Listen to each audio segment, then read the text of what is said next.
Bonjour chers internautes, chers abonnés. Dans la vidéo précédente, nous avions parlé de la forme de l'univers. Aujourd'hui, je voudrais m'entretenir avec vous sur le thème la théorie du tout. Qu'est-ce que la théorie du tout en physique?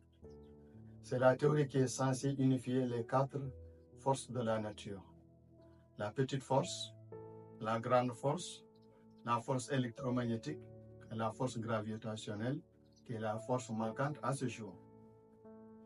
Mais un tel travail, on ne peut pas le faire sans faire un détour sur l'état des lieux. En réalité, nous avons 2 grandes théories en physique qui sont inconciliables à l'heure où je vous parle. Nous avons la relativité générale, une théorie qui décrit les objets macroscopiques, les planètes, les étoiles, les trous noirs. C'est une théorie de la gravitation. Donc, elle décrit l'infiniment grand. Parallèlement à cette théorie, nous avons celle qu'on appelle la mécanique quantique.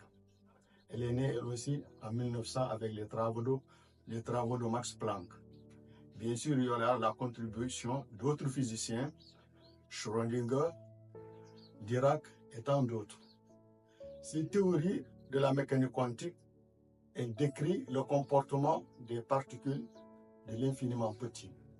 Quand on parle de l'infiniment petit, il faut penser à l'atome, aux particules subatomiques, telles que les électrons, les protons, les neutrons, et on peut descendre même jusqu'aux quarks up et quarks down, qui sont considérés comme les briques de la matière. Donc, nous avons une théorie qui décrit l'infiniment grand et une autre qui décrit l'infiniment petit. Mais le problème de ces 2 théories, c'est qu'elles sont inconciliables à ce jour où je vous parle. Et plusieurs savants travaillent sur la compatibilité de ces 2 théories. Pourquoi on cherche à avoir une seule théorie? C'est parce qu'elle nous permettrait de comprendre le Big Bang dont je vous parlais dans la vidéo précédente. Et ensuite de répondre à une autre question de la physique, ce qu'on appelle le paradoxe de Fermi, le physicien italien, qui disait « Sommes-nous seuls? Est-ce que nous sommes seuls dans l'univers?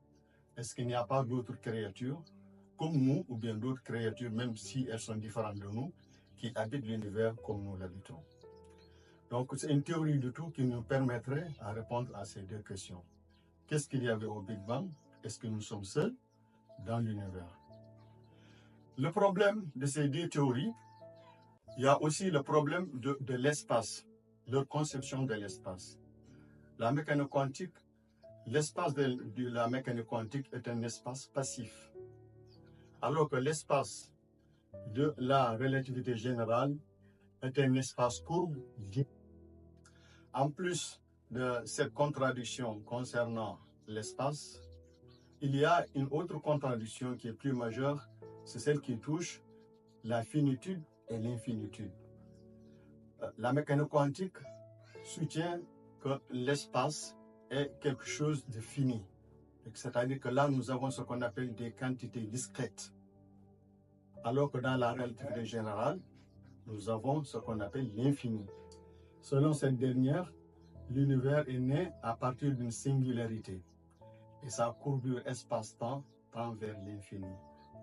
Dans un espace-temps quadridimensionnel, c'est-à-dire 3 plus 1.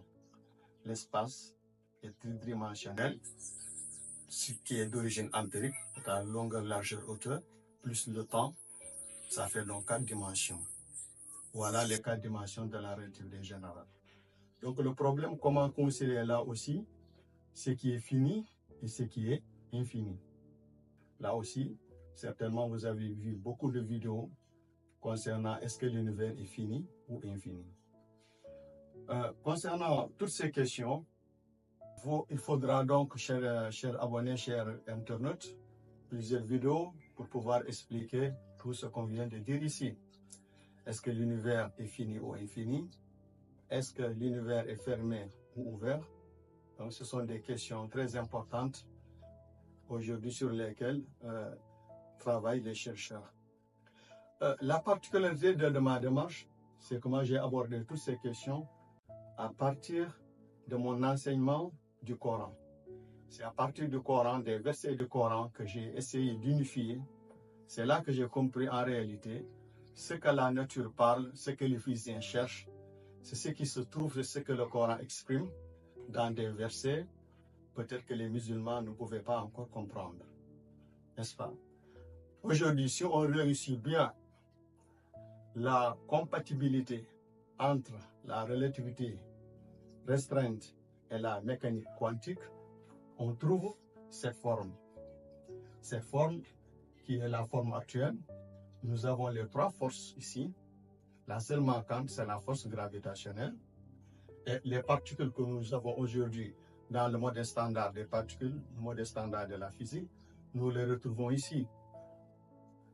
Peut-être, il n'y aurait que peut-être quelques petites particules que l'on rechercherait. Mais là, avec ce modèle-là, on a tout ce dont on a besoin aujourd'hui, ce qui colle bien avec le modèle standard de la physique. Ce qui est donc l'unification de la relativité restreinte et de la mécanique quantique. Quant à l'unification des quatre forces, il faut penser au modèle du Big Bang qui est là.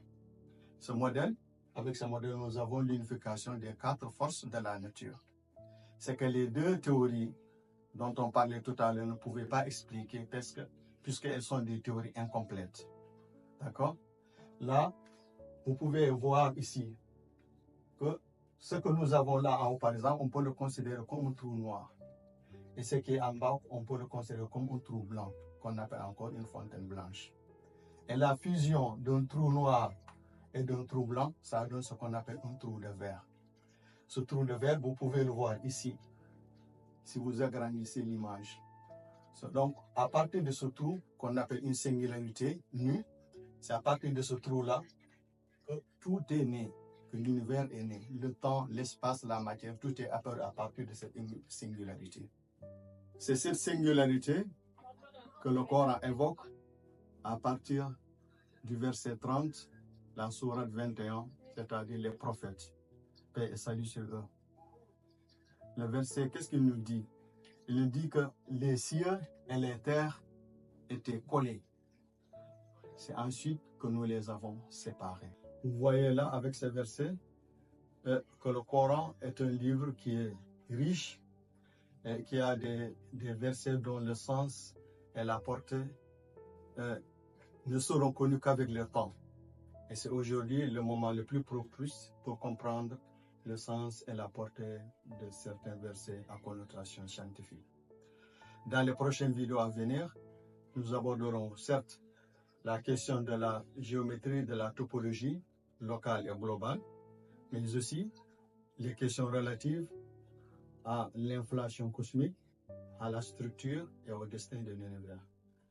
Chers internautes, si cette vidéo vous a plu, cliquez sur le like et partagez avec vos contacts, avec vos amis. Portez-vous bien. Merci.